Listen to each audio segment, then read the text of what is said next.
In the fog-shrouded mansion in Brooklyn, Elizabeth began her morning routine. The old wooden floors creaked as she made her way first to her children's rooms.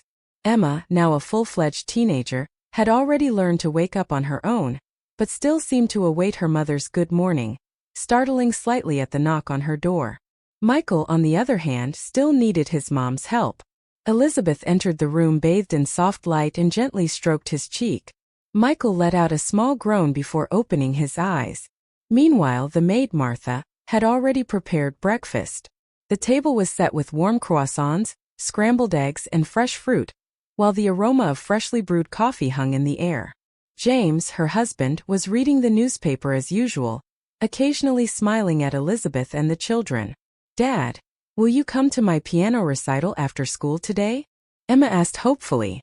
"I'm sorry, honey, I have an important meeting with a client today, but Mom will record it, and I promise to watch it tonight." Emma seemed a little disappointed with her father's answer, but quickly turned to her mother with a radiant smile. "Then please make sure you record it well." That tranquil family routine began to crumble with a phone call.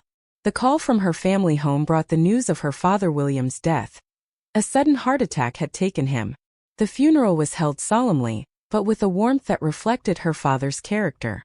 The large number of attendees testified to his reputation, not only as a senior executive in the pharmaceutical industry, but also as a generous man and philanthropist. Elizabeth shared memories with those present, recalling the time she visited orphanages with her father as a child. He always said that wealth existed to be given back to society. However, after the funeral, the atmosphere around her began to subtly change. When the subject of inheritance arose, her husband's attitude also changed. Although he seemed more attentive than before, there was something in his gaze that struck her as calculating. What worried Elizabeth most was the sudden change in her mother-in-law Martha's behavior. Before, the woman only visited a couple of times a year, but now she appeared 2 or 3 times a week, saying it was out of concern. However, Elizabeth couldn't shake the feeling that there was something more behind those visits. She was particularly worried about her mother-in-law's insistence on bringing up financial matters. Just before Thanksgiving, Martha called with an invitation. "Elizabeth, please celebrate Thanksgiving at our house this year. That's what families do." Despite the seemingly kind tone, a disturbing premonition settled in Elizabeth's heart. Still, her own voice sounded surprisingly calm when she replied, "Thank you, I appreciate the invitation." That night, after putting the children to bed, Elizabeth stared at the full moon from the study window, remembering her last conversation with her father. "Elizabeth, you have the strength to always make the right decisions. I believe in that." Those words now resonated in her mind like a warning. At dusk on Thanksgiving Day, Elizabeth paused for a moment in front of her mother-in-law's front door. The imposing Georgian-style mansion, built in the 1920s, maintained its majestic presence, but that day, the red brick walls illuminated by the golden sunset seemed to issue a silent warning. The chrysanthemums in the normally well-kept front garden cast unsettling shadows. "Mom, let's go in," Michael said, tugging at her sleeve. Emma, with her usual teenage expression, looked at her mother from time to time with some concern.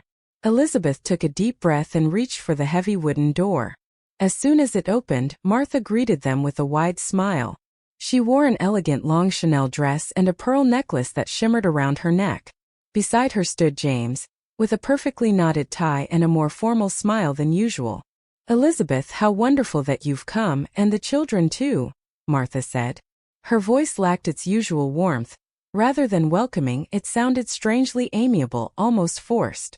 Her perfume, more intense than usual, filled the air with a penetrating sweetness. Upon entering the great hall, Elizabeth noticed that several guests had already arrived. However, her attention was drawn to a tall, middle-aged man dressed in a gray Brooks Brothers suit with a sharp, penetrating gaze. He was introduced as Richard Stern, the lawyer. There was something about him that didn't fit in with the atmosphere of the gathering. "I've heard a lot about you, ma'am," Stern said, shaking her hand. As Elizabeth followed Martha to the dining room, she felt as though the portraits hanging on the wall were following her. The faces of 17th-century New England aristocrats seemed to silently observe the events of that evening. The dining table, worthy of a lavish celebration, was set for Thanksgiving dinner. The turkey was perfectly roasted, and the vibrant red of the cranberry sauce whetted the appetite. The sweet potato casserole gave off a warm cinnamon aroma, while the pecan pie had reached a perfect golden brown in the oven, its sweet fragrance filling the room. In the center of the table, a Tiffany vase with white roses added a touch of elegance, as the light from the crystal chandelier reflected with a sparkle on the silverware. "Elizabeth, try this wine," Martha exclaimed enthusiastically. "I chose it especially for you. It's an Opus 1 2015. The deep red liquid was poured into a baccarat crystal glass. Elizabeth took it politely, but as soon as she tilted the glass, the light reflecting off the wine cast a strange gleam in her mother-in-law's eyes. "Thank you, Mother," she replied before taking a sip. The aroma was exquisite. Notes of blackcurrant and blackberry with a subtle touch of vanilla. The first sip was delicious, but almost immediately she felt something strange. First, a slight numbness at her fingertips, then a sudden sensation of heat, as if the temperature in the room had suddenly risen. Her vision began to blur little by little, and the chandelier light took on a distorted effect, as if she were looking through a kaleidoscope. She tried to drop the glass, but her hands didn't respond. "Elizabeth, are you all right?" Her husband's voice seemed distant, as if coming from another place. She tried to stand up, but her legs faltered and she stumbled. The expensive Chinese vase on the table multiplied before her eyes as if she were seeing double. "My God, are you feeling ill?" Martha's voice sounded concerned, but there was something artificial in her tone. In her peripheral vision, Elizabeth vaguely distinguished Richard Stern taking some documents out of his leather briefcase. She heard her children's voices calling her, "Mom!" But Emma and Michael were quickly removed from the scene. "It's okay, your mom is just tired. Let's go watch the Thanksgiving special," Martha told them in a reassuring tone, as if reading from a script. The voices began to sound distant, like an echo in a deep cave. Just before losing consciousness, Elizabeth heard snatches of a conversation. The voices intermingled, overlapping, filtering into her clouded mind. "How is the drug working?" "As planned. She will be completely unconscious in a few minutes." "Are the documents ready?" "Everything is prepared, including the inheritance waiver papers." "Quick, while she is still unconscious, get her signature. Just move her finger. I'll guide her hand." The last thing she heard was her mother-in-law's cold laugh. Then everything went dark. The candle flame on the table flickered and went out, just like Elizabeth's consciousness. When she began to wake up, the first thing she noticed was a strong antiseptic smell. Her hearing returned little by little, picking up the rhythmic beeping of a heart monitor and the steady drip of N4, like the ticking of a clock marking time. Elizabeth slowly opened her eyes. A white ceiling, an unfamiliar hospital room, the sterile, cold atmosphere characteristic of Brigham and Women's Hospital. Outside the window, night had already fallen. Not a single star could be seen in the November Boston sky. "Ah, you've woken up." Beside the bed was James, her husband. He wore the same kind smile as always, but his eyes weren't smiling. Hidden in his gaze was an icy glint that Elizabeth had never seen before. And next to him another familiar figure. Richard Stern, the lawyer, held in his hand what appeared to be an expensive fountain pen. On the room's table was a document. Elizabeth focused her gaze. It was a consent form to waive her inheritance rights. And there was her signature, her perfect, crisp signature. But she had never signed it. My signature?" she asked aloud, her throat rough. James replied coldly, "Yes, there it is. You signed it yourself. We have witnesses." The calculating tone in his voice no longer even attempted to disguise itself. At that moment, her father's last words returned to her mind. "Elizabeth, you have the strength to always make the right decisions. I believe in you." Yes, this was just the beginning. Elizabeth closed her eyes for a moment, preparing for the fight ahead. For the sake of her children, for the memory of her father, she couldn't allow this injustice. Inside her, a flame of anger began to burn silently but unstoppable. Her steps were still unsteady as she walked down the hospital corridor. 24 hours had passed since that night, and her doctor had finally given her permission to leave the room. Beside her, a nurse dressed in white walked calmly. "Mrs. Walker, are you sure you're feeling well?" she asked with concern. Elizabeth looked at the name tag on her uniform. Christine Chen. It was the same nurse who had been with her since her emergency admission the night before. Yes, I'm fine, she replied, choosing her words carefully before continuing. But I would like to ask you about what happened last night. The two entered the cafeteria across from the hospital courtyard. Through the windows they could see the maples tinged with the warm hues of autumn.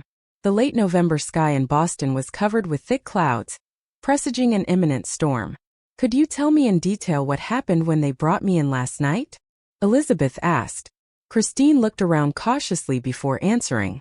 To be honest, there's something that's been bothering me since your admission.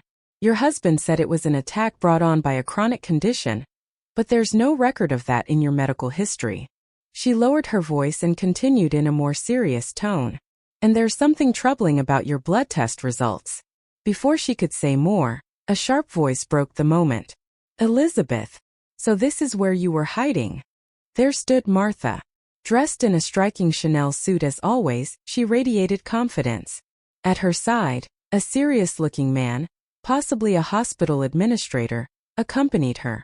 Dr. Harrison, could you expedite this patient's discharge process? We have family matters to discuss, Martha said in her usual domineering tone. But something had changed in Elizabeth in the last 24 hours. She straightened in her seat and fixed her gaze on her mother-in-law. Mother, I'm staying here. She put firmness in her voice. And this could be a matter for the police. For an instant Martha's expression froze, but she quickly recovered, forcing a smile. Dear, what are you saying? Last night was just an allergic reaction. You simply don't tolerate the sulfites in wine. Before Elizabeth could respond, a new presence appeared at the cafeteria entrance. A woman of about 50, distinguished bearing and confident walk, went directly to Elizabeth. Mrs. Walker, I'm Sarah Cohen. She handed her a business card. I received a call from Judith Green, a member of the Harvard Law School Alumni Association Board. I'd like to talk with you about your case. Martha tried to interrupt. Excuse me, but... Sarah didn't even flinch. Mrs. Walker, she said, looking directly at her. I'd also like to talk with you in particular about your relationship with the lawyer Stern. In the Brigham and Women's Hospital laboratory, Elizabeth carefully observed the detailed results of her blood test. Dr. Emily Rodriguez spoke in a professional tone, explaining the information clearly. The substance detected in your blood is a type of benzodiazepine. Specifically, she lowered her voice and looked at her seriously. It is a compound known as a date rape drug. Sarah Cohen quickly took notes.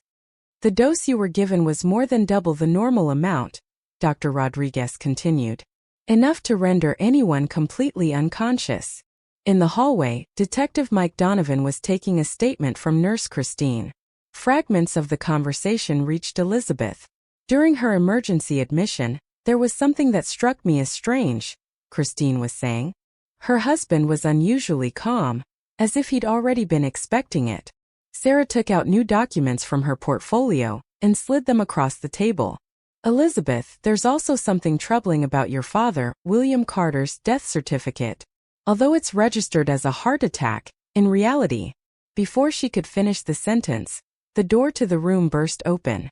Emma and Michael rushed in, followed by Rachel Morrison, Elizabeth's childhood friend and the children's teacher. Mom! Michael clung to Elizabeth, sobbing. Emma, on the other hand, stood a short distance away. She wasn't crying, but her gaze reflected concern. Bringing the children was my decision, Rachel explained. Emma overheard something, and I think you need to know. Emma pressed her lips together before speaking, her voice trembling. Yesterday, while I was watching TV in the other room, I heard Grandma talking to someone. She said. She said that all the assets would be theirs. Sarah took careful notes. Emma, you're very brave. Would you be willing to testify in court? The girl turned to her mother. Elizabeth nodded silently. In a conference room on the top floor of Brigham and Women's Hospital, with a panoramic view of Boston, Elizabeth met with Sarah Cohen, Dr. Rodriguez, and Detective Donovan. Documents were spread across the table. Let's organize the evidence we have so far, Sarah began. First, the blood test results. Dr. Rodriguez slid the documents forward. Dangerous levels of benzodiazepines were detected. This was clearly intentional. Then the testimony of the hospital staff. Detective Donovan continued, taking out more documents. Your husband's unusual behavior during the transfer. He placed another sheet on the table. And records showing that the lawyer Stern notified reception that he had an appointment here before you arrived. Sarah frowned. So all of this was planned. Elizabeth swallowed before asking. And about my father's death? Sarah looked at her seriously and chose her words carefully. We need a new investigation.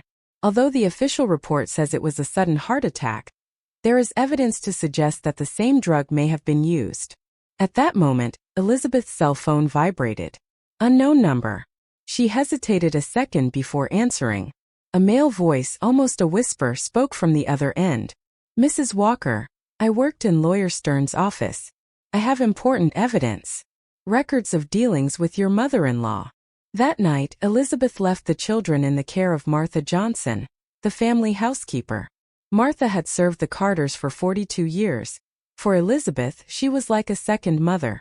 The elderly woman greeted her with a meaningful look. Your father. I think he knew a day like this would come. She went to an old cabinet, took out a small safe and extracted a yellowed envelope. Before your father died, he entrusted me with this. He said, give it to Elizabeth when she really needs it. Inside the envelope was a USB drive and several handwritten notes in William Carter's meticulous calligraphy. They were details. Documents detailing certain transactions, proof of an asset diversion scheme that had been orchestrated for 5 years by Martha Walker and the lawyer Stern. This was her father's last gift. Elizabeth, silently but firmly, prepared for the legal battle that was about to come. The Norfolk County Courthouse was drenched by the cold December rain as Elizabeth climbed the imposing stone steps alongside Sarah Cohen. As she did, she reflected on the past 3 weeks.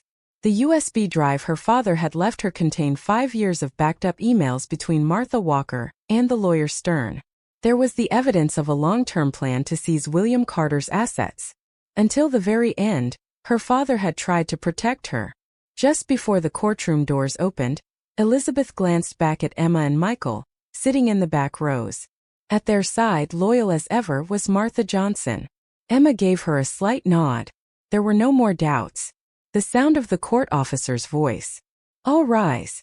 Judge Margaret O'Connell entered. She was a veteran with over 30 years of experience in Massachusetts family law cases. We begin the hearing in the case of Elizabeth Carter Walker versus James Walker and Martha Walker. The first witness called was Dr. Emily Rodriguez, who began giving her testimony about the blood test results. The substance found in the victim's blood is flunitrazepam, commonly known as a date rape drug. The dose was 2.5 times the normal amount, clearly enough to render someone completely unconscious. Lawyer Stern stood up for cross-examination. Couldn't these symptoms be confused with a simple allergic reaction to wine? Dr. Rodriguez replied firmly. No. Just by checking the histamine levels in the blood, it is clear that this was not an allergic reaction. The next witness was Nurse Christine Chan. She recounted in detail the circumstances of the emergency admission that night. What struck me most was Mr. Walker's demeanor. Normally, when a loved one is admitted to the emergency room, family members are distressed. However, Mr. Walker was strangely calm and he said, "It's an attack of my wife's chronic condition," as if he were reading from a script. Lawyer Stern intervened again. Don't you think he was just trying to stay calm as a husband? Christine didn't hesitate. I've been working in the emergency room for 15 years. His behavior was clearly unnatural. After the lunch recess, Thomas Reynolds, Stern's secretary, took the stand with trembling hands and presented a document. This is a contract between Mrs. Martha Walker and Mr. Stern. In it, he is promised a payment of $500,000, plus an additional 10% of the Carter family assets as a success fee. A murmur ran through the courtroom. Lawyer Stern's face hardened. For the first time, Sarah Cohen stood up and presented new evidence. Your Honor, I present to the court the results of a new examination of William Carter's tissue samples. The substance detected is the same drug that was administered to Elizabeth Walker. At that moment, Martha Walker stood up abruptly. However, at her side, James maintained his cold, impenetrable expression. Finally, the last witness was called to the stand. The 13-year-old girl went up with obvious nervousness. Sarah Cohen looked at her gently. Emma, could you tell us? Emma, can you tell us about the conversation you overheard on Thanksgiving night? Emma took a deep breath and began to speak slowly. Michael and I were watching TV in another room, but I had to go to the bathroom. When I passed by the hallway, I heard Grandma talking to someone on the phone. Sarah Cohen leaned forward slightly. What exactly did you hear? She said, everything is going according to plan. The drug should work without a problem. All the assets will be ours. Emma paused, struggling to contain her tears. And she also said, we will eliminate anyone who gets in our way. As Emma spoke, the color drained from Martha's face. James, who had remained silent all this time, suddenly stood up. Your Honor. His voice resonated in the courtroom. I have a statement to make. Judge O'Connell raised her chin. Go ahead. James took a deep breath before speaking. I confess to all charges, and I want to testify about the full extent of the plan orchestrated by my mother, Martha Walker, and the lawyer Richard Stern. The room erupted in murmurs. Martha stood up abruptly and shouted, James, what the hell are you saying? Mother, enough. His voice sounded tired. I can't keep lying anymore. Not in front of my children. Judge O'Connell fixed her gaze on him. Do you understand that your testimony will be treated as that of an accomplice? James nodded firmly. Yes, I'm prepared for that. In his subsequent testimony, James revealed everything. His unpaid debt, Martha's scheme, and the truth about William Carter's death. Elizabeth listened in silence. 13 years of marriage. 2 children. Had it meant anything, or had it all been part of her mother-in-law's ambitions? Outside, the rain had stopped, and the rays of the winter sun entered through the courtroom windows. Finally, Judge O'Connell delivered her verdict. This court sentences the defendant, Martha Walker, to 15 years in prison for attempted murder, attempted fraud, and falsification of documents. Absolute silence fell over the room. The defendant, James Walker, is sentenced to 4 years in prison, taking into account his voluntary testimony. James lowered his head without saying anything. The defendant, Richard Stern, is sentenced to 2 years in prison for conspiracy and permanent disbarment. The sound of the judge's gavel marked the end of the trial. Elizabeth walked toward her children. Emma and Michael ran into her arms. Mom, is it over? Michael asked, his eyes full of anxiety. Elizabeth hugged them tightly. Yes. It's over now. They were beginning a new life. Through the window, a dove took flight, as if celebrating the triumph of justice. As they left the courthouse, Sarah Cohen approached Elizabeth. There's something I've been thinking about. She lowered her voice. Your father may have foreseen all of this. She took out the USB drive and showed her something on the screen. There's still an unopened folder. The title says, Elizabeth's New Life. Elizabeth nodded silently. 3 months after the verdict, she had started a new life with her children. The mansion overlooking the Charles River was a gift her father had secretly bought, and which was recorded in the folder titled Elizabeth's New Life. Mom, look. The tulips are blooming in the garden. Michael exclaimed excitedly. Elizabeth stood by the window. Outside, the colorful tulips swayed in the spring breeze. She remembered her father's words. Flowers always bloom in spring, no matter how harsh the winter has been. Life is the same. A knock on the study door brought her out of her thoughts. Emma poked her head in. Mom. The media are asking for interviews again. The case had shocked the entire country. Headlines like Family War Shakes Boston High Society and Inheritance Poisoning Plot had dominated the news. But for Elizabeth, the most important thing was that her story had inspired other people who had suffered similar abuse to speak up. We'll decline all interviews, she replied firmly, except those from support organizations. She had decided to continue her father's legacy by creating the Carter Family Protection Fund, an organization that helped people facing financial problems, family conflicts, and inheritance disputes. That afternoon, Sarah Cohen visited her.